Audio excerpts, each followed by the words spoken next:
В эфире Якутия-24 самые главные и самые актуальные события. О навигации этого года, планах и обмелении реки Лены мы сегодня поговорим с гостем студии, председателем Госкомитета по обеспечению безопасности жизнедеятельности населения региона Дмитрием Лепчиковым. Дмитрий Николаевич, здравствуйте. Здравствуйте. Здравствуйте. Навигация завершена 2019 года. Какие объемы удалось доставить?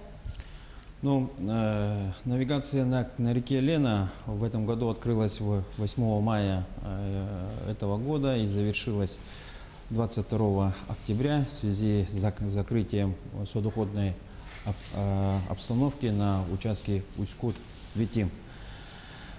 План завоза навигацию 2019 года у нас было утверждено распоряжением правительства республики, и оно составляло более 1 миллиона 196 тысяч.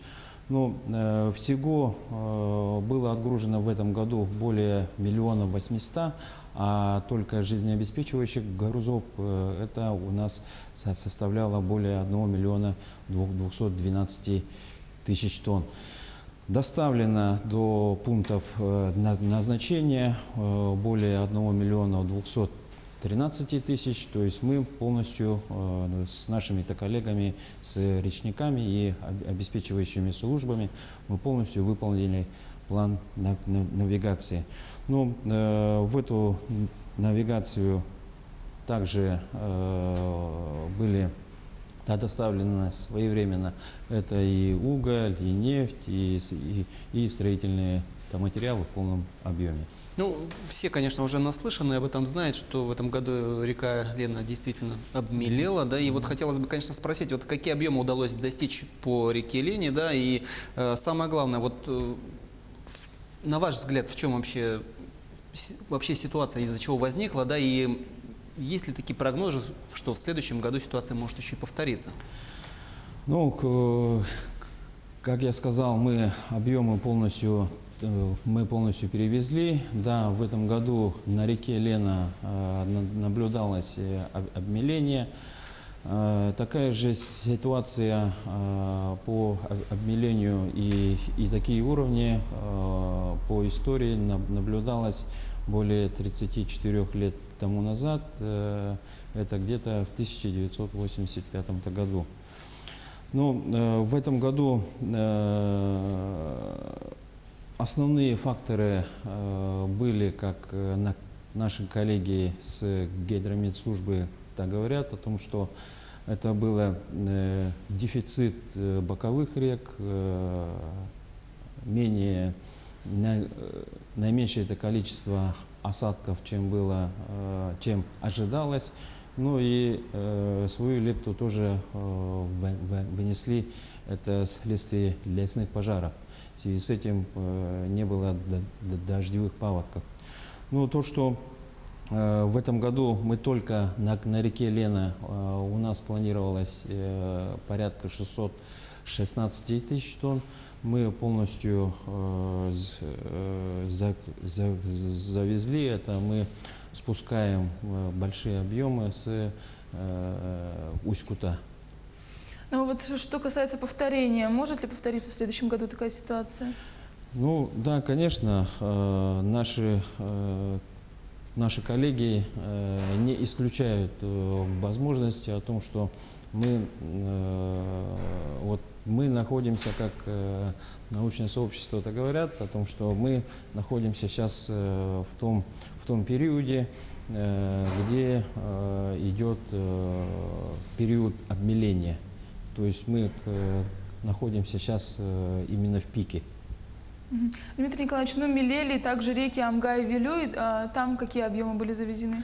На быстро мелеющих реках Амга и Вилюй это у нас первый тур навигации.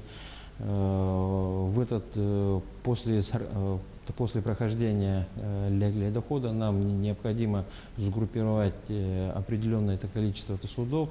И на сегодняшний день, в первый тур навигации мы на реку Амга завозим порядка 30 тысяч тонн угля. В этом году также речники с этой задачей справились. И где-то порядка 129 тысяч тонн это мы завозим на реку Вилюй и нефтепродукты, и метанол, строительный материал, и уголь.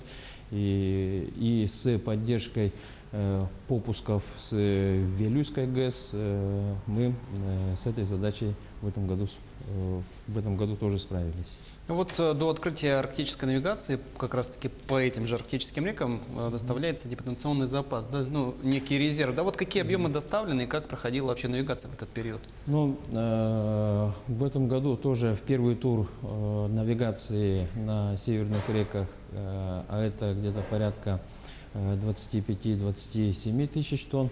При плане 30 тысяч тонн мы завезли в первый тур 25 тысяч тонн. Но это где-то порядка 82%.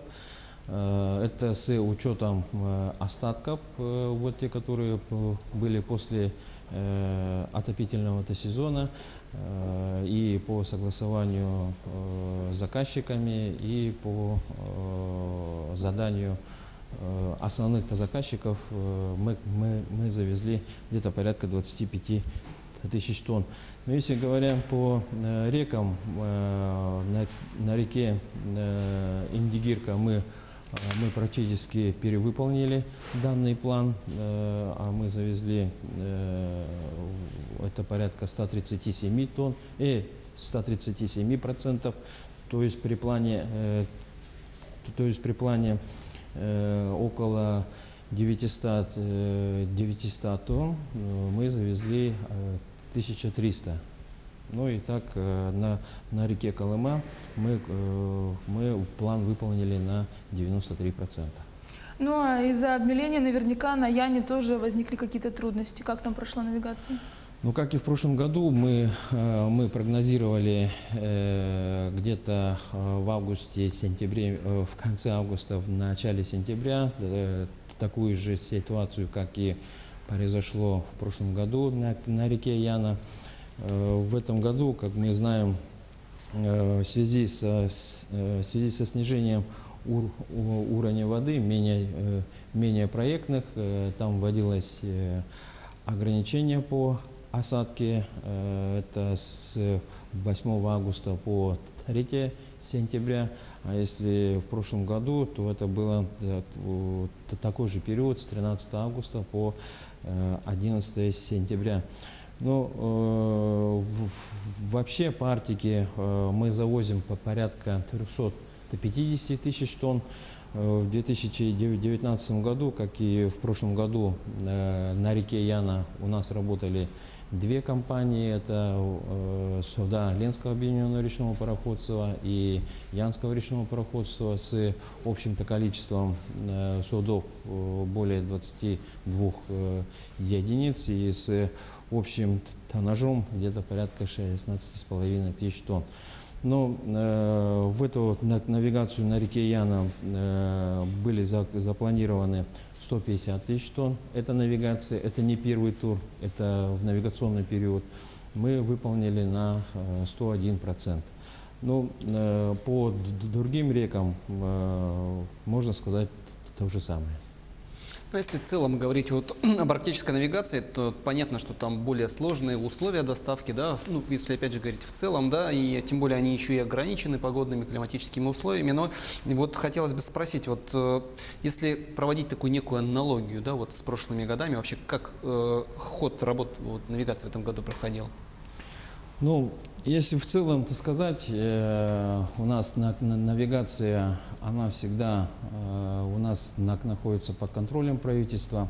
Работает межведомственная правительственная комиссия, ну а также на уровне комитета, учитывая то, что одна из задач нашего комитета – это обеспечение и координация в целом завоза грузов в республику. Конечно, вот это обмеление на реке Лена,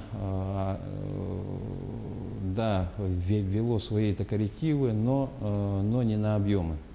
все равно суда у нас они были загрузка где-то порядка 30 с 50% загрузкой, но наши коллеги, речники с этой задачей справились. Да, были дополнительные затраты на дополнительную перевалку на некоторых участках, это особенно в верховье реки Лена. Ну а также мы вспоминаем, вот, например, в сентябре месяце в границах городского округа Якутск и Жатай указом главы республики вводился режим чрезвычайной ситуации в связи с обмелением, в связи с обмелением и с проблемами захода на Жатайскую нефтебазу, ну а также с возможными-то проблемами недопущения данных проблем с водозабором. Но были приняты дополнительные меры, с других участков были сняты дополнительная землеройная техника, это земснаряд, и оперативно мы с администрацией Ленского бассейна работы выполнили, ну, и не допустили масштабность чрезвычайной ситуации. Как вы сказали, обмеление будет продолжаться. Какие планируется принимать меры, чтобы минимизировать риски? Ну, может быть, кстати, может быть, какие-то дополнительные средства будут выделены в следующем году? Ну, какие-то планы, по крайней мере. Ну, в соответствии с поручением председателя правительства, на сегодняшний день наши коллеги с Министерства транспорта работают с федеральными органами исполнительной власти, а именно с Минтрансом. Республика из года в год ставит вопрос по увеличению этого финансирования землесосных работ, ну а также республика ставит перед федеральными органами о дополнительном строительстве землеройных снарядов.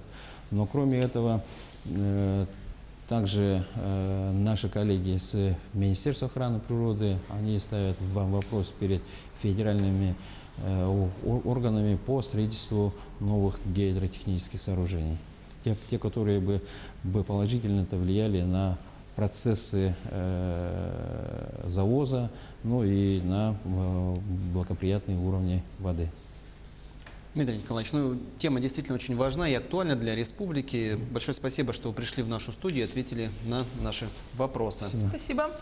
Ну а об итогах навигации этого года мы сегодня говорили с председателем Госкомитета по обеспечению безопасности жизнедеятельности населения региона Дмитрием Лепчиковым.